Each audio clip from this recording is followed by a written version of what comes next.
আমরা সুন্দরবনের একটা প্রত্যন্ত জায়গায় উপস্থিত রয়েছি। জঙ্গলের যে বায়োডাইভার্সিটি সেটা কিন্তু এদের দ্বারা ক্ষতিগ্রস্ত হচ্ছে। যে প্রাণী সম্পদ সেটা হচ্ছে খুবই একটা ইম্পর্টেন্ট সোর্স অফ ইনকাম হতে পারে এদের। একটা ভালো জাতের ছাগল, এটা বেশি বাচ্চা দেয়। নিজেরাই কিছুটা পারে সেই ধরনের চেষ্টা আমরা চালাবো। আমরা সুন্দরবনের একটা প্রত্যন্ত জায়গায় উপস্থিত রয়েছি। একদম নদী বাঁধ, একদিকে পুরো বাঘের জঙ্গল, আরেকদিকে হচ্ছে আমাদের এখানে কিছু মানুষজন থাকেন। এটা এমন একটা জায়গা যেখানে অতি প্রাচীন সুন্দরবনের যে শবর জনজাতি তাদের কলোনি এই জায়গায় উপস্থিত। জায়গাটির নাম হচ্ছে পাথর প্রতিমার জি প্লটের বটতলা। এদের জীবন জীবিকাটা হচ্ছে মূলত বন নির্ভর যে বিভিন্ন রিসোর্স যেগুলো আছে, মাছ ধরে, তার সাথে সাথে এরা কাঁকড়া ধরে, জঙ্গল থেকে অনেক সময় কাঠ নিয়ে আসে, মধু আহরণ করে। এবং যেটা দেখা যায় যে অনেক সময় এদের জীবন কিন্তু বিভিন্ন সময় অনেকটা সমস্যার সম্মুখীন হয়। কারণ অনেক সময় বাঘের আক্রমণ হতে পারে, কুমিরের আক্রমণ হতে পারে, বা অনেক সময় যেটা দেখা যায় যে এরা জঙ্গলের যে বায়োডাইভার্সিটি সেটা কিন্তু এদের দ্বারা ক্ষতিগ্রস্ত হচ্ছে। সে জায়গায় দাঁড়িয়ে আমার মনে হয় যে এদের একটা বিকল্প জীবিকা দরকার। এবং এই সুন্দরবনের এই আদিবাসী জনজাতি যারা, এরা প্রাকৃতিকভাবে যে জিনিসগুলো চাষ করে সেই জিনিসগুলোর মধ্যে যে প্রাণী সম্পদ সেটা হচ্ছে খুবই একটা ইম্পর্টেন্ট সোর্স অফ ইনকাম হতে পারে এদের। বিশেষ করে আপনারা দেখছেন যে এখানে যে ছাগলটা রয়েছে, নর্মালি আমরা যে ছাগলগুলোকে দেখি যে ঠান্ডা লেগে যাচ্ছে বা অনেক রোগে আক্রান্ত হয়, কিন্তু সুন্দরবনের এই ছাগলগুলো এই পরিবেশে কিন্তু মারাত্মকভাবে অ্যাক্লিমেটাইজ হয়ে গেছে।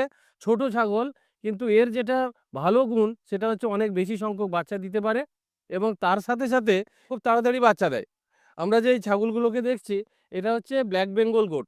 এই ব্ল্যাক বেঙ্গল গোট দেখতে ছোট, কিন্তু এই ছাগলটা চাষি ভাইদের ক্ষেত্রে সবথেকে বেশি আয়ের উৎস হতে পারে।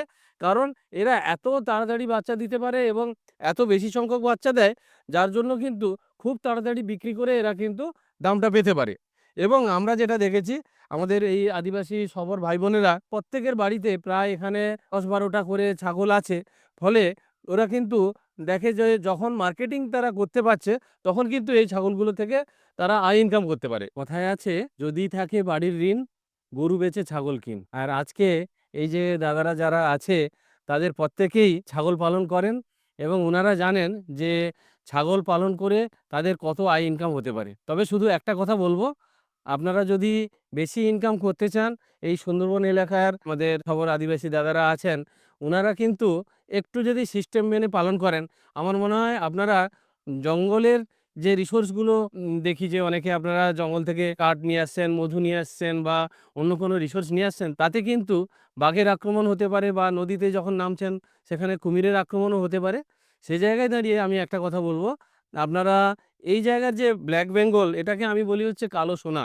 এই কালো সোনাকে রক্ষা করতে গেলে আমরা হাতের যে ৫ টা আঙ্গুল আছে, এই হাতের ৫ টা আঙ্গুলের কথা মনে রাখলেই হবে। তার প্রথম কথা হচ্ছে এটা একটা ভালো জাতের ছাগল, এটা বেশি বাচ্চা দেয় এবং খুব তাড়াতাড়ি বাচ্চা দেয়।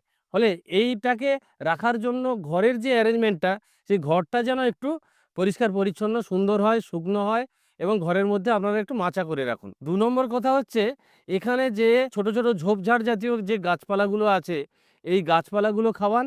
একটু গুঁড়ো খাবার বাড়িতে যদি এই চাল ভাঙা, গম ভাঙা বা একটু খৈল এগুলো যদি খাওয়ান, তাহলে দেখবেন এই ছাগলগুলোর স্বাস্থ্য কিন্তু ভালো হবে। ৩ নম্বর যেটা হচ্ছে, এদের যে প্রতিপালন আপনারা দেখবেন পরিষ্কার পরিচ্ছন্ন রাখা বা এদের যখন বাচ্চা হচ্ছে তখন ওই একটু টিনচার আয়োডিন লাগিয়ে দেওয়া, মায়ের দুধটা যাতে ঠিক পায় এসব লক্ষ্য রাখা। এই বিষয়গুলো যদি দেখেন তাহলে দেখবেন আপনার ছাগল ভালো আছে। আর পরের পয়েন্ট যেটা হচ্ছে, স্বাস্থ্য পরিচর্যা একটু ঠিকঠাক করতে হবে। বর্তমানে আমাদের এই ব্লকের যে প্রাণীবন্ধু প্রাণীমিত্ররা আছে প্রত্যেকেই তো আমাদের এই জায়গায় কাজ করেন। তাদেরকে আপনারা একটু বলবেন, তারা প্রতি মাসে ১ম দিকটায় কৃমির ওষুধ প্রতি মাসে ১ বার করে দেবে এবং প্রতি ৩ মাস অন্তর ১ বার করে যদি কৃমির ওষুধ এই বাচ্চাটিকে বা এটা বড় হবে যখন এদেরকে যদি খাওয়ানো যায়, আমার মনে হয় কৃমিঘটিত কোনো সমস্যা হবে না। এবং কৃমির ওষুধ যদি নিয়মিত খাওয়ানো যায়, তাহলে ছাগলের ৭০% রোগ সেরে যাবে। এবং আপনারা সবাই ডাক্তারবাবুর পরামর্শ নিয়ে কোন ধরনের কৃমির ওষুধ খাওয়াতে হবে, সেই কৃমির ওষুধটা আপনারা খাওয়ান এবং তার সাথে কিছু ভিটামিন বা লিভার টনিক খাওয়ানো যায় সেটা দেখবেন। এবং সবার শেষে যেটা বলব, টিকাকরণ একটা খুব গুরুত্বপূর্ণ বিষয়। আমাদের এই পশ্চিমবঙ্গে যত ছাগল আছে তার মধ্যে এই ব্ল্যাক বেঙ্গল গোটে যে পিপিআর বা ছাগলের প্লেগ, এই রোগটা কিন্তু প্রচুর হয়। কিন্তু এটা আবার আমরা যদি টিকা নিয়মিতভাবে দেই, বছরে অন্ততপক্ষে একবার যদি টিকা দেই, তাহলে এই রোগটা থেকে ছাগলটাকে কিন্তু রক্ষা করা যাবে। আর তার সাথে সাথে দেখবেন যে এখানে বসন্ত রোগ হয়। এই বসন্ত রোগের থেকেও এই ছাগলকে যদি আমরা টিকা দিয়ে রাখি, তাহলে দেখবেন যে বসন্ত থেকেও বাঁচানো যাবে। এই ৫টা টিপস যদি সবাই মেনে চলেন, তাহলে ছাগলটা বেঁচে থাকবে। আমাদের সুন্দরবন এলাকার এই যে আদিবাসী ভাইরা আছে, তাদেরও কিন্তু বন নির্ভর থাকতে হবে না। এবং আপনারা জানেন, জঙ্গলে যাওয়া মানে হচ্ছে জীবন রিস্ক। সেই জায়গাটায় সবাইকে আমাদের অনুরোধ থাকবে যে আপনারা এই ধরনের যে বিকল্প জীবিকা প্রাণী পালনের মাধ্যমে করা যায়, সেই কথা যদি ভেবে চলেন, আপনাদের আগামী দিনের জীবন অনেক সুন্দর এবং সুখময় হয়ে উঠবে। আমাদের অর্গানাইজেশনের মাধ্যমে আমরা চেষ্টা করছি দুইটা ফ্যামিলিকে যাতে ছাগল পালনের একটা প্রশিক্ষণ দিতে পারি এবং সুসংহত প্রশিক্ষণ, যাতে করে তারা প্র্যাকটিক্যালি এই কাজটা করে শেখে, ছাগলের কি কি রোগ ব্যাধি আছে সেটা তারা আইডেন্টিফাই করতে পারে, নিজেরাই কিছুটা পারে। কারণ কি, এখান থেকে কোথাও দূরে নিয়ে যাওয়া বা ব্লক রিএলডিও আছে সেখানে যাওয়া, তার দূরত্বটা অনেক। কারণ ব্লক অফিস হচ্ছে পাথর প্রতিমায়।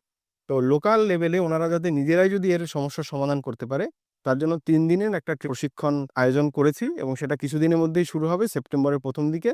আর আমরা কথা বলে দেখেছি, সার্ভে করে দেখেছি, আমরা সত্যি খুব আগ্রহী কাজটা করার জন্য। এবং আমাদের অর্গানাইজেশনের মাধ্যমে আমরা ওনাদেরকে সার্টিফিকেট দেওয়া, পরবর্তীকালে যাতে ওনারা ছাগল নিজেরা কিনতে পারে তার জন্য যদি কিছু সাহায্য সহযোগিতা করা যায়, সেই ধরনের চেষ্টা আমরা চালাবো। এবং এনারা খুবই আগ্রহী যে এই ধরনের একটা প্রকল্প যে এত প্রত্যন্ত গ্রামে এখানে এসছে, তার জন্য এনারা খুব খুশি। এবং আজকে দেখা করে আমরা দেখলাম যে অনেকেই আমাদের ব্ল্যাক বেঙ্গল জাতের ছাগল ওনারা পালন করেন এবং করে ছোটখাটো কিছু যে আয় ইনকামের পথ ওনারা শিখেছেন এবং সেই দিকে ওনারা এগোচ্ছেন। ধন্যবাদ।